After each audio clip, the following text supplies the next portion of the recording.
I am David Reagor. In the last council session we talked about road diets and a proposed new road diet on Trinity, or expansion of the previous road diet. We've already had a road diet on the part between the hospital and Oppenheimer, but now they're talking about extending from Oppenheimer to Connect. And basically a road diet is taking away at least one lane of traffic and then putting in a center turn lane sometimes. In this case, we already have one. So you take away a lane of traffic and then you put in a couple of bike lanes in substitute for it. And I'm voted against it because I'm questioning a couple things about it. I mean, one thing is that we don't have that much bike traffic total, and Central Avenue and Canyon, we can make that very bike friendly and make that the goal of those streets.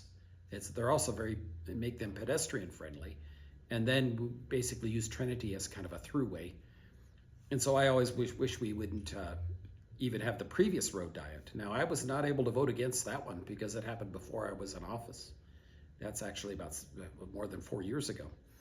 So they did the first Trinity road diet, and I think so that doesn't work out so well. We saw that terribly when there was construction on Canyon.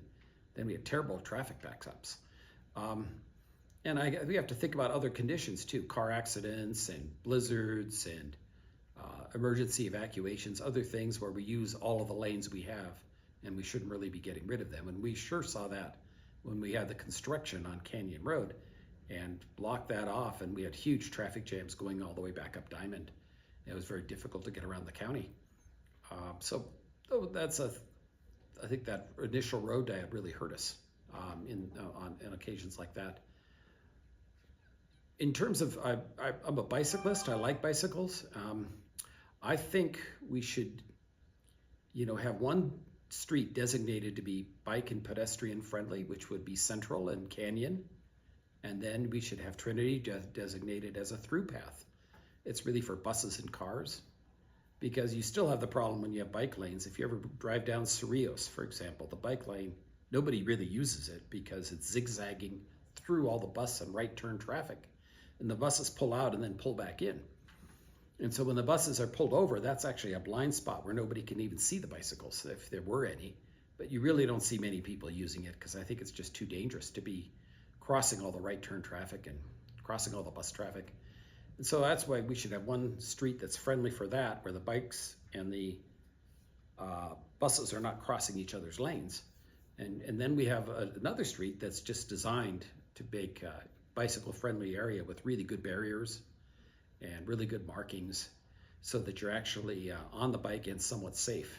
It's never fun to share a really hectic turn area with bicycles with everybody else.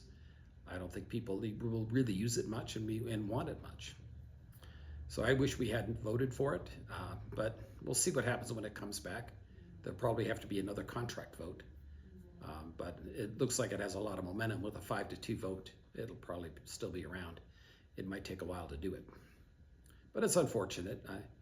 I think another issue that I received mail on is that the businesses in town rely on the lab lunch traffic to give them not just lunch business, but also haircuts and everything else, all kinds of services that you can actually use. And the lunch business from the lab is a huge chunk of our vitality of our small businesses. And so it's just another barrier thrown up against small business traffic and small business users. So I really I'm concerned about the whole idea, even the first road diet. So anyway, this is David Reagor, and thank you very much.